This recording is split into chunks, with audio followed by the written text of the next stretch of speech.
friends and neighbors, the Goldbergs. Brought to you by the makers of new high-test Oxidol. Say, did you ever stop to figure, is the laundry soap you're using economical? Oh, I don't mean just inexpensive to buy. That's not always a sign of economy. Because sometimes a laundry soap may cost you more in clothes than necessary. I mean, when washable colored clothes get so drab and scrubbed out looking, they're hardly fit to wear.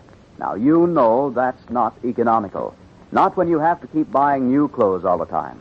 So that's why you should insist on Oxidol, because Oxidol is a safe, economical laundry soap. And when I say safe, I mean safe for washable colors, washable fabrics, and for your hands. Just to show you how safe Oxidol is, we gave Cotton Prince the equivalent of more than a full year's washing in Oxidol suds without a perceptible sign of wash day fade. And what's more, with Oxidol, you can save your clothes, too. Save them from a lot of that wash day wear and tear that can put them in the rag bag long before their time. Because, you know, there's no hard scrubbing or boiling with Oxidol. No harsh scrub boards to wear your clothes thin. Instead, just an easy 10-minute soaking, a few quick rubs on the dirty spots, a good douse, and a rinse. Why, clothes washed in Oxidol last as much as 2 to 3 times longer from the standpoint of wash day wear and tear than clothes washed with old-style scrub-boil methods. Yes, Oxidol saves your clothes. Thus, you'll find it saves you money, too. So, ladies, for sparkling clean, economical washes, get Oxidol, won't you? And say, Oxidol's selling at the lowest prices in years, right now. And now, the Goldbergs. When a son falls in love, even the best of mothers feels a little jealous. And Molly Goldberg doesn't know whether she's an exception or not. Of course, there's no proof that Sammy's in love with Sylvia Allison, the girl from South Carolina who was staying with the Goldbergs. But Sylvia resents Molly, and Molly feels a certain prejudice against the girl. Well, these are bad signs. Well, it's late at night now, and Joe Banner's cousin, Seymour, is talking with Molly, trying to make her feel that nothing unusual is going on with respect to Sammy. It's just a way of passing the time until Joe Banner arrives to talk to his cousin. Seymour, you remember, came up from New York to look for a job. And so far, he's been doing more talking than looking. Listen. What's keeping Joe so long? If you're tired, why don't you go to bed, Mrs. Goldberg? Really, I don't mind. I'm not tired, Seymour. Really, I don't mind waiting alone. No, Seymour, dear. If I was tired, I would say toodaloo, and I would say good night, and I would expire. You're too good, Mrs. Goldberg. You ought to be more selfish for yourself. Well, being good for yourself is selfish for yourself. Don't ever think so, Seymour. You can't live by philosophy, Mrs. Goldberg. You'd be surprised how it fools you. For years, I've been saying to myself, try and you'll succeed. Try and try again. If you have the will, you'll find a way. Show me anyone that tries more than I try. So what? So look at me, sitting here and waiting for a cousin to come over. And mind you, who isn't even in such a hurry to come over and do something for me. Give me a job or find me a job. What's philosophy? It goes deeper. There's deeper reasons for things. It isn't your individual will. Looks like everything's conspired against me. When you don't work, Mrs. Goldberg, you have time to think. I know it's a combination of things that's holding me back. I know it. What, Seymour? Well, first, a person's personal appearance has a lot to do. When people see me for the first time, I don't make such a good impression. I know it. You gotta talk to me to like me. So who's gonna give me a chance to talk when I go in to apply for a job? So that's strike number one. And strike number two, I'm not a college man. And it's not my fault, believe me. First, my father didn't believe in it because he didn't go himself. Never mind that my father never made more than $25 a week when he was working.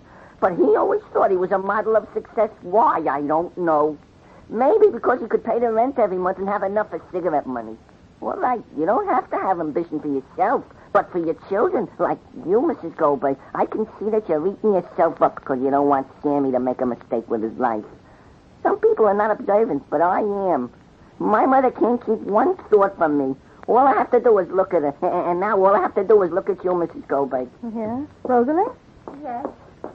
You're not sleeping? I was reading. I've got an examination at school tomorrow. So? So Sammy came in and put my light out.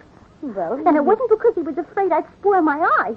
No, but then? The light was shining into Sylvia's room, and he was afraid it might disturb her. Oh.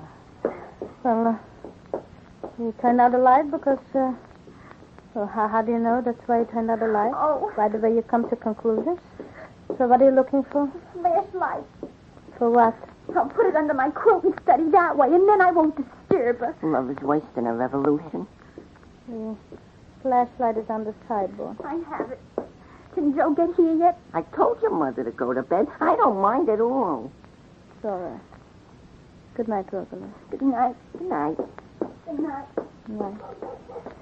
If you don't feel like talking, Mrs. Goldberg, you don't have to. It's all right, Seymour. Why shouldn't I feel like talking? There's something to talk. I always like to talk. Why not? Sporty's outdoors yet? Maybe that's my cousin Joe at last. Must be Joe. Family, why? Ma, why isn't Sporty in the house? Why? I'll call him Now, in. don't call him, Ma. I'll go out and get him. I'll go out and get him. No, you'll wake up the whole house, Ma. Feel it's all my fault. Come on, then, Sporty, and stay. Go ahead. Go, lay down. Lay down. Come here, Sporty. Come here. Go. Good night, Ma. Good night, family. You didn't have that shutter fixed, did you, Ma? No, It bangs back and forth. It's terribly annoying. I'll have it fixed. You want me to remind you? No, I'll remember. All right. Good night, Molly. Good night. I love you. Lay down, Sporty. Go. Go in the corner. Go in the corner. Go. Don't prove. Go in the corner. Lay down. Go. Go. Oh, maybe Joe is coming up the pathway. I only hope that cousin of mine don't hurt my feelings. I'll state my problem and then leave it to him.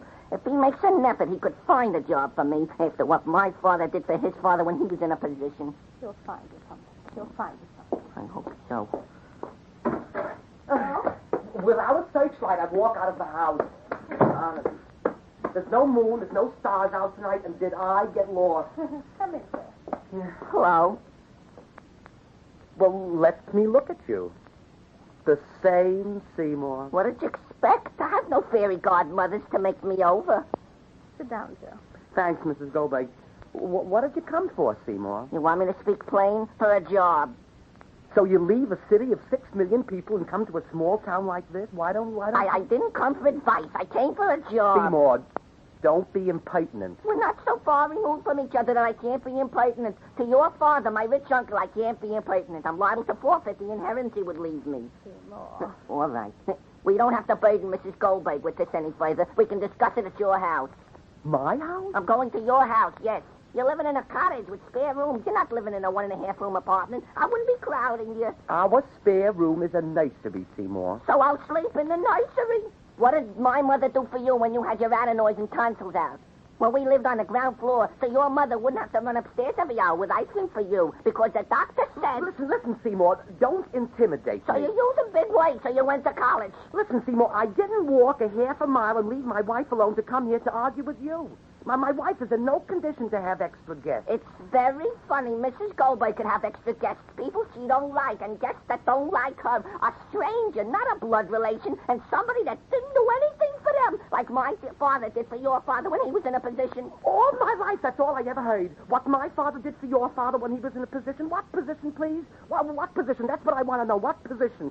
Did your father ever make more than a living when he was working? Did he ever have more than to keep the wolf away from the door? What position? What $1 million did your father ever make that he had a position? My father was in a position, even if he wasn't like the Rothschilds. So he never made more than $25 a week. So he didn't live in a cottage with extra rooms for a nursery. So he never sent his family away in the summer. Sofas and butlers and maids didn't crowd up his 4-room apartment in the Bronx. But let me tell you, Joe, even if you are my cousin, that when my father was making $25 a week, your father was starving.